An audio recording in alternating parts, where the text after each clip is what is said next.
मेरा इमाम आखिरी बार करबला के मैदान में जा रहा था, सारे लोग एक एक करके शहीद हो चुके हैं। मेरे इमाम ने तैयारी मुकम्मल की है और तैयारी करके जब आप अपनी सवारी, जिसको मुर्तजिज कहा जाता है, आप अपने घोड़े पर सवार हुए।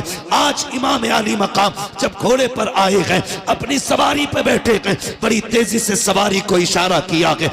एक मर्तबा नहीं 11 मर्तबा हुसैन ने एड़ लगाई थी, लेकिन वो मुर्तजिज जो बैठते ही हवाओं से बातें करता था, जिसकी रफ्तार बड़ी तेज थी, 11 मर्तबा इशारा किया, घोड़ा आगे नहीं बढ़ा। आपने कहा मुर्तजिज क्या बात है, क्यों आगे नहीं चलता है? क्या तुझे पता नहीं है ज़ैनब खेमे के दरवाजे पे खड़ी है, उम्मे रुबाब भी खड़ी है, जल्दी कर, अब हुसैन को यहाँ ना रोक, बल्कि खेमे की जल्दी से खेमे के आगे से हटा, करबला के मैदान में ले चल। सबकी बेकरारी बढ़ती जा रही है, आप कह रहे हैं, लेकिन मुर्तजिज आगे नहीं बढ़ता। आपने कहा था मुर्तजिज मैं जानता हूं तूने भी 3 दिन से पानी नहीं पिया है, सुन मैं करीम इब्ने करीम हूं, सखी इब्ने सखी हूं, मैं तुझे तकलीफ नहीं देना चाहता, जा तेरी मर्जी है। हुसैन तुझे इजाजत देता है, चाहे तो नहरे फुरात जाके प्यास बुझा ले, चाहे तो कूफा चला जा या वापस शहर मदीना चला जा। ये कह के आपने जैसी सीन से पैर निकाला है, अल्लाह अकबर, मुर्तजिज वो घोड़ा कहता मालिक मुझे कुव्वत गोयाई अता कर दे, अगर आज भी मैं नहीं बोला मौला हमेशा के लिए रुसवा हो जाऊंगा। जब मुर्तजिज ने इतना कहा है, अल्लाह ने उसको कुव्वत गोयाई अता की। लोग कहते हैं हुसैन का घोड़ा कैसे बोल सकता है, वो तो जानवर है। मैं कहता हूं अगर असहाब काफ का कुत्ता बोल सकता है तो क्या अली के बेटे का घोड़ा नहीं बोल सकता? क्या बात है। मैं बताने लगा हूं भाई किसे कहते हैं। एक भाई को हुसैन कहा जाता है, दूसरे को अब्बास कहा जाता है। अब्बास वो है जिसने कभी इमाम आली मकाम का नाम नहीं लिया था, पूरी जिंदगी कभी भाई कह के आवाज नहीं दी थी, जब भी कहा था आका कह के आवाज दी, अपना सरदार कह के आवाज दी, कभी भाई नहीं कहा था। इतना अदब था, इतना अदब। जब करबला में गाजी अब्बास मैदान जाने लगे ना, तो मेरे इमाम ने कहा था अब्बास का जी आका का एक बार मेरे सीने से लग जा। दौड़ के आए, सीने से लग गए। आपने कहा मुझे भाई कहने लगे मेरी माँ उम्मे बनीन ने कभी सिखाया ही नहीं था कि मैं आपको भाई कहूं, का बचपन से मुझे सिखाया था कभी हुसैन को भाई ना कहना। मैंने कहा था अम्मी उनका बाप भी अली, मेरा बाप भी अली, मैं भाई क्यों ना कहूं? तो मेरी माँ ने कहा था तू उम्मे बनीन का बेटा है, वो फातिमा ज़हरा का बेटा है। ये अदब सिखाए गए, ये अदब, ये तहजीब सिखाई गई। काश तो भाई कह दे। गाजी अब्बास ने उस दिन कहा था भाई, खुदा की कसम जब जाने लगे तो फिर हुसैन रोए। गाजी अब्बास ने कहा था आज अकबर को लाकर खेमे में रखा, नहीं ऐसे रोए जैसे अब रो रहे हैं। मेरे हुसैन ने कहा था तेरे बाद करबला में मुझे भाई कहने वाला नहीं रहेगा। ये भाई होता है। और तारीख गवाह है, मैदान करबला में गए, तलवारें चली, जब आप घोड़े से नीचे आने लगे, एहतराम किया करो, छोटे बड़े की कदर किया करो। आज हमारे घरों का माहौल ये है कि जो कमाता ज्यादा है उसकी इज्जत ज्यादा है, चाहे छोटा हो या बड़ा हो। अगर छोटा है तो वो बड़े का बाप बन बैठा है, अगर बड़े भाई ने मेहनत करके छोटे को पैसे दे के पढ़ाया है तो पूरे कलम की ताकत छोटे वाला बड़े भाई पे निकालता है। देख मेरे कोट की ताकत ये है, मेरे कलम की ताकत ये है। वो भाई अपने बड़ों का एहतराम किया करो। जब गाजी अब्बास करबला के मैदान में गए, सवारी से नीचे आए थे, कहा था अदरिकनिया हुसैन, हुसैन मुझे आके संभालो। आका हुसैन ने दौड़ लगाई और आवाज देते गए अब्बास कहाँ हो, कहाँ हो। ये कहते कहते दौड़ लगे गए। एक कोने से आवाज आई हुसैन मैं यहाँ हूँ। आपने जाते जाते पहला बाजू उठाया, कहा इन्ना लिल्लाहि व इन्ना इलैहि राजिऊन। दूसरा बाजू उठाया, दोनों बाजुओं को सीने से लगाया। समझ गए मेरे गाजी के बाजू कटे गए। तारीख गवाह है जब हुसैन गए गाजी के पास, एक आंख में तीर लगा गए, दूसरी आंख में खून भरा के आपने कहा था आगे हुसैन, कहा जी। आका हुसैन ने भाई का सर गोद में रखा के अब अदब देखिए भाई ने भाई का कैसे किया के आज भाई का भाई गला काटने के लिए तैयार है। अपने फायदे के लिए अपनों को जमीन में दफनाने वालों कान खोल कर सुनो रिश्ते कैसे निभाए जाते हैं। जब गाजी अब्बास का सर हुसैन की गोद में आया था मेरे इमाम ने कहा था गाजी खैर तो है, कहते शुक्र है रब का। फिर गाजी अब्बास ने कहा था हुसैन मुझे मालूम है कि तुम मुझे लेके जाओगे। कहा हाँ। कहा मेहरबानी करना मुझे खेमे ना लेके जाना। कहा किस लिए? कहा सुबह से इतनी लाशें उठाई हैं कि तेरे बाजू थक चुके हैं हुसैन, अब तू तन्हा रह गया है हुसैन, मुझे लेके ना जाना। कहा सुन अब्बास मैं यहाँ कैसे छोड़ दूंगा, खेमे में तेरी ज़ैनब को तेरा इंतजार है, उम्मे रुबाब को तेरी राह पे आके जमी है। कहा सुन तो सकी, सकीना भी तो तेरा इंतजार कर रही है। गाजी अब्बास ने कहा था हुसैन अगर तुम मुझे लेके गए और सकीना ने पूछ लिया चचा तुम तो पानी लेने गए थे, पानी किधर गए, तो जवाब क्या दूंगा। अल्लाह अकबर, तारीख गवाह है। मेरे हुसैन ने भाई के सर को सीने से लगाया, कहा कोई ख्वाहिश हो तो बता। गाजी अब्बास ने कहा था हुसैन अगर मेरे हाथ होते तो तकलीफ ना देता, मेहरबानी कर मेरी एक आंख में तीर लगा के दूसरी आंख में खून भरा के मेरी खून वाली आंख को साफ कर दो। कहा किस लिए? कहा जाते जाते आखिरी निगाह तेरे चेहरे पे डालना चाहता हूँ। ये रिश्ते होते गए। गाजी अब्बास की आंखों से जैसी खून साफ हुआ गए सीने के पार भी तीर गए, सीना चलनी गए, बाजू कट चुके गए, पूरा जिस्म लहू लगान गए। लेकिन जब हुसैन को देखा लबों पे मुस्कुराहट आ गई। कहा मुस्कुराए क्यों? कहा मैं वो खुश नसीब हूँ कि जिसको आखिरी लम्हे में ये सादत मिली है। मैं उस चेहरे को देख रहा हूँ जिस चेहरे को मदीने वाला बार बार छुपा मेरे अजीजों, ये जो रिश्ते अल्लाह ने दिए ना इनकी कदर कर लें। खुदारा निकल जाए इन झगड़ों से, निकल जाए इन नफरतों से। हमें मोहब्बत बांटनी है, मोहब्बत बांटनी है। ना गोरे को काले पे फजीलत है, ना अमीर को गरीब पे फजीलत है, ना किसी तुर्क खान पठान शेख को किसी फकीर किसी अंसारी पे कोई फजीलत है। हुजूर ने एक रस्सी में सबको बांधा और वो रस्सी थी ला इलाहा इल्लल्लाह मुहम्मदुर रसूलुल्लाह। ये एक रस्सी है, आज इसमें बंधने की जरूरत है। अगर फर्क होता ना तो बिलाल कभी अबू बकर की करवट में खड़े नहीं होते। अगर फर्क होता ना तो बिलाल कभी उमर के बाजू में खड़े नहीं होते। अगर फर्क होता तो फतह मक्का के दिन मेरा नबी बिलाल को काबे की छत पे कभी ना चढ़ा। क्या बात। हमने इतने झगड़े पैदा करे, हम एक दूसरे पर जलील करने पे लगे हुए, एक दूसरे को नीचा दिखाने पे लगे हुए। ये तो मर के पता चलेगा ऊंचा कौन है नीचा कौन है। हम कौन होते फैसले करने वाले। निकले हम इन झगड़ों से और वो माहौल पैदा करें कि हम दुनिया को बता दें कि मोहम्मद से वफा तूने तो हम तेरे कहने के लिए आया हूं। आज जो हवाएं चल रही है ना, दौर का तकाजा है, हालात का तकाजा है। कुल उम्मत मुस्लिमा को एक जगह इकट्ठा होना पड़ेगा और जो आपसी इख्तलाफात हैं, किसी के मैंड का झगड़ा, किसी के खेत का झगड़ा, किसी के प्लॉट का झगड़ा, किसी के रास्ते का झगड़ा, किसी की जमीन का झगड़ा, किसी की इज्जत का झगड़ा, किसी की नाक का झगड़ा, किसी की मूंछ का झगड़ा, ये जितने झगड़े हैं ये सारे एक तरफ रखो और सब मुस्तफा की गुलामी में आकर के एक दूसरे के शाना बशाना हो जाओ और दुनिया को बता दो मुस्तफा के चाहने वाले न कल अलग थे न आज अलग है। खुदा की कसम जिस तरह मुस्तफा ने कलमे की रस्सी से कल जोड़ा था आज भी उम्मत उसी रस्सी से जुड़ी हुई नजर आ रही। सुभान अल्लाह सुभान। आज सबसे ज्यादा जरूरत है इत्तेहाद की। अपनी सफों में इत्तेफाक पैदा करें, वरना ये बहुत जिम्मेदार लोग बैठे हुए हैं। कोई मस्जिदों में सैकड़ों लोगों की क़यादत कर रहा है, कोई मदरसे में सैकड़ों बच्चों की जिंदगी संवार रहा है, कोई अपनी दरसगाह में ऐसी तरबियत दे रहा है कि कुरान वालों की दुनिया भी बेहतर हो जाए आखिरत भी बेहतर हो जाए। मैं नहीं जानता आप इनके बारे में क्या कहते होगे। आपका कोई किसी के ये चचा होंगे, किसी के भतीजे होंगे, किसी के बेटे होंगे, कोई लल्ला कह के आवाज देता होगा, कोई भतीजा कह देता होगा, कोई चाचा कहता होगा। ये सारे रिश्ते बाद में हैं, लेकिन हुजूर की गुलामी का रिश्ता सबसे पहले है। ये सबसे पहले, ये सबसे पहला रिश्ता है। हम इनका एहतराम इसलिए नहीं करते कि इनके आठ हाथ पैर हैं, इसलिए भी नहीं करते कि इनकी चार आंखें, इसलिए नहीं करते कि ये बैक वक्त चारों तरफ देखते हैं, बल्कि इसलिए करते हैं कि इनके सीने में जो दीन है वो मेरे मुस्तफ़ा का दिया हुआ है, सुभान अल्लाह। मेरे मुस्तफ़ा का दिया हुआ दीन है। आज जरूरत इत्तेफाक की है, आज जरूरत इत्तेहाद की है।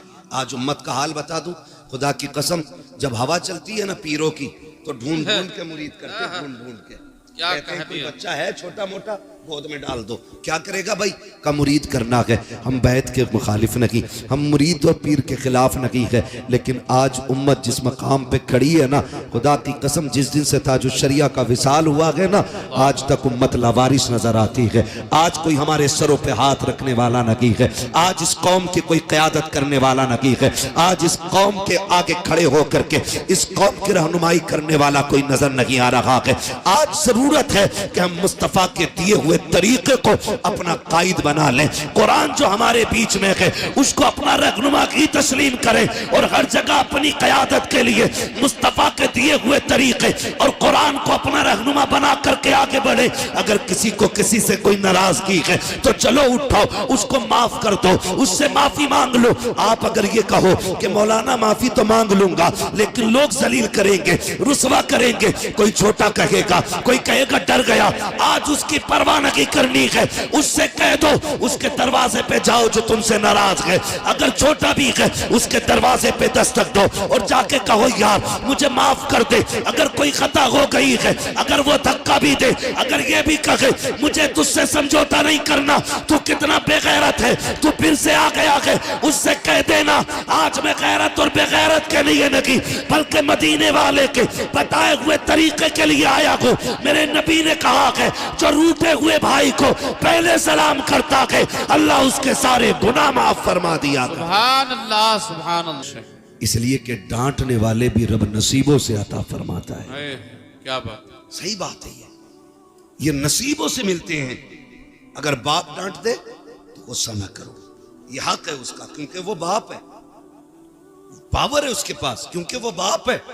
लेकिन हम कितने नाराज हो जाते हैं, बात बात में बाप से नाराज होकर बैठ जाते, कहते मौलाना तुमने तकरीर कर दी लेकिन मेरे अब्बा से मिल लोगे ना, कहोगे तू ही सही है। हम कभी नहीं कह सकते हैं, याद रखिएगा। मैं बेटों से गुजारिश करूंगा, कभी बाप बेटों में अनबन हो जाती है, इसका मतलब तो ये नहीं है चौक में खड़ा करके मौलाना कमरुद्दीन का हाथ पकड़ के कहो मौलाना मेरे अब्बा को समझा दियो, उनका दिमाग खराब हो गया है। जब घर की बात कोई बंदा तीसरे बंदे से जाके कहता है ना, फिर घर के घरुए हो जाया करते हैं। और याद रखिएगा जो शान अल्लाह ने हवेलियों को अता की है वो घरुओं को नहीं मिली है।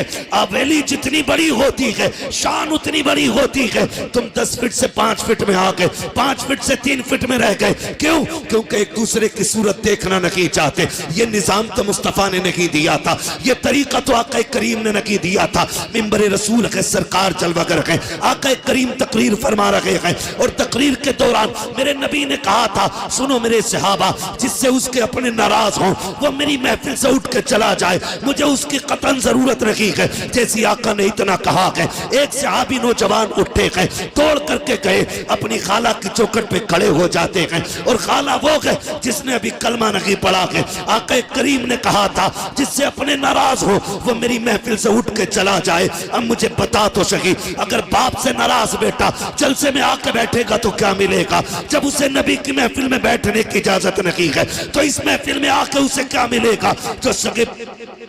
जो सगे भाइयों से नाराज है वो इस महफिल में क्या लेने के लिए आया है? जिसने अपने रिश्तेदारों से मुंह मोड़ लिया है वो यहाँ क्या लेने के लिए आया है? यहाँ पे वो बैठे जिससे अपने राजी हो। मेरे नबी ने कहा था जिससे अपने नाराज हो वो मेरी महफिल से उठ के चला जाए। वो नौजवान उठते हैं और उठने के बाद दौड़ लगाई, सगी खाला के दरवाजे पे आए, अंदर से खाला निकल के आई, क्या बात है भांजे आज कैसे आ गया? तू तो मेरा चेहरा देखना नहीं चाहता था, तू तो बात करना नहीं चाहता था, आज आंख में आंसू आ गए। कहने लगे खाला जो मेरा नबी है ना उसने आज ऐलान किया कि जिससे अपने नाराज हो जाए वो मेरी महफिल से उठ जाए। कहा खाला माफ कर दे, मुझसे राजी हो जा। कहा रो क्यों रहा है? कहा अगर तू राजी नहीं होगी तो मेरा नबी मुझे महफिल में बैठने की इजाजत नहीं देगा। अल्लाह अकबर। इतना सुना खाला ने कहा था क्या तेरा नबी इस अखलाक का मालिक है कि दुश्मनों से नहीं रोकता है? कहा नहीं। उसने कहा चल अब ये बातें नबी की चौखट पे होंगी।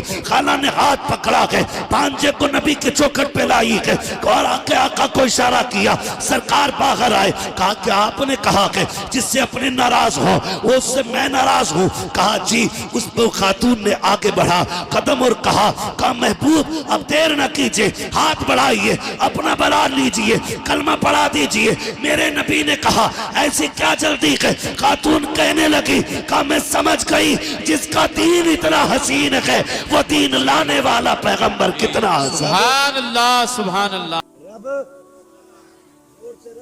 सबका है, सबका है। चलो हमारी नहीं सुन रहा है तो फिर तुम तो ऐसे बनो ना कि तुम्हारी सुने। वो तो सबका है। इमाम गजाली से पूछा था हुजूर दुआएं कबूल क्यों नहीं होती? तो आपने फरमाया था दो काम किया करो दुआएं कबूल होने लग जाएंगी। कहा क्या? कहा जब भी खाना हलाल खाना और जब भी बोलना सच बोलना।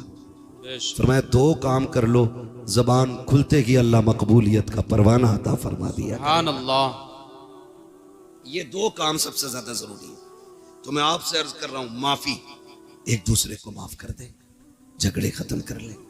जमीनें बड़ी बड़ी हैं, मौलाए कायनात मौला अली गुजर के जा रहे, दो बंदे लड़ रहे जमीन के लिए। एक कह रहा था मेरी है, तो हजरत अली को आते देखा, कहा झगड़ा ना करो, फैसला इनसे करा लेते।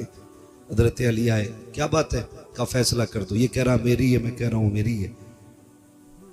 तो आपने फरमाया तुम चुपो, मैं जमीन से पूछ लेता हूं किसकी है। ठोकर मारी, काली जमीन जानती है मैं कौन हूं? जमीन ने कहा तुम अबू तुराब हो। कहा फिर बता तो किसकी है, इसकी है या इसकी है? जमीन ने कहा तालीन से कह दो ना मैं इसकी हूं ना मैं इसकी हूं, ये दोनों मेरे हैं।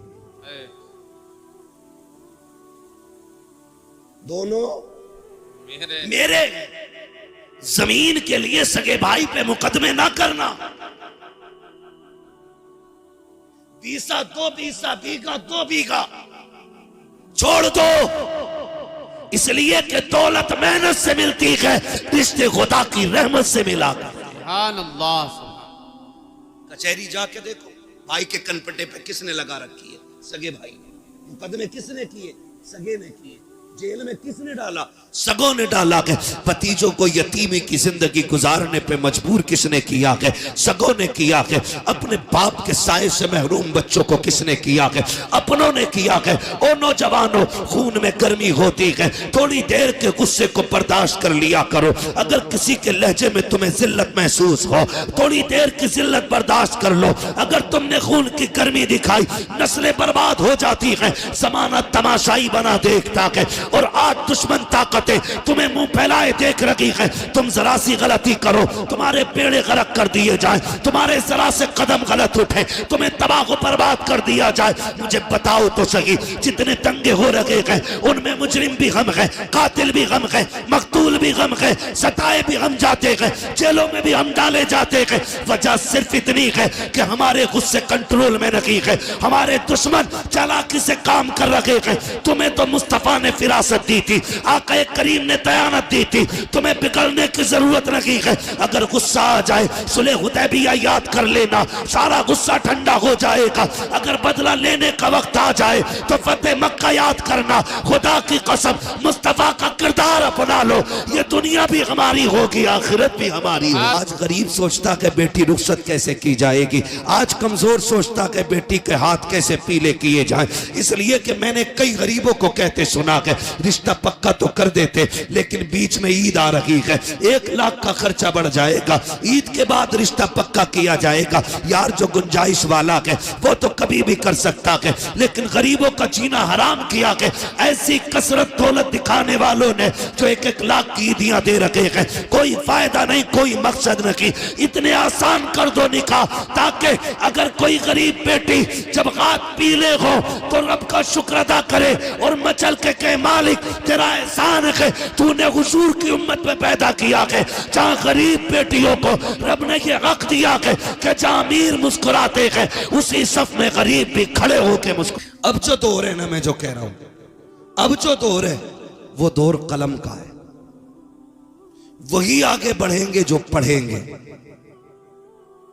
कब्जा हुकूमत उन्हीं की रहेगी जिनके हाथों में कलम होगा। हम जो तोड़े गए ना, हमारी जहालत की बुनियाद पे तोड़े गए, हम जो पीछे धकेल दिए गए, हमारी नाकाबिलियत की बुनियाद पे पीछे धकेला गया। हम पैसे देकर के हाई स्कूल पास करते और फिर कहते मुसलमान थे इसलिए निकाल दिया। हाँ 10% ये वजह हो सकती है कि हमारे मुसलमान होने की वजह से हटाया गया, लेकिन 90% हमारी जो पीछे हटाने की वजह होती है वो होती है हमारी लाइल्मी। नौजवानों, किसी ऐसे स्कूल में ना पढ़ना जहां पैसे लेकर के नकल कराई जाती हो। खुद मेहनत करना और इतनी मेहनत करना कि अपनी काबिलियत से हर एग्जाम को पार करके मनसब हासिल करो। लोग कहते हैं कि काबिल लोगों को नौकरी नहीं मिलती, मैं ये कहता हूं किसी मर्ज का इलाज बन जाओ, मरीज दौड़ता हुआ खुद तुम्हारी चौखट तक आ जाए। बेशक बेशक। इसलिए तालीम पे सबसे ज्यादा गौर करना है, पढ़ना है। आज हमारे लिए सबसे ज्यादा जरूरी है। और जरूरी नहीं है कि मौलाना ही बनाए, मौलाना ही बनाए, ये जरूरी नहीं है। दीन की बुनियादी बातें सिखाइए, फिर बेटे को IAS IPS बनाइए, फिर बेटे को आप एक दीनदार वकील बनाइए। उससे कहिए तुझे हक के लिए मुकदमे लड़ने हैं, तुझे सच के लिए कोर्ट में आवाज उठानी है। ऐसे बेटे बनाओ और फिर तैयार करो अपनी कौम के नौजवानों को। हर कोर्ट में जब हुजूर का गुलाम खड़ा होगा ना और कह देगा मुझे झूठा मुकदमा नहीं लड़ना, मैं सच के लिए लड़ूंगा, लोग सोचने पे मजबूर हो जाएंगे आज के गुलामों का किरदार ऐसा है तो फिर नबी के उमर का किरदार कैसा।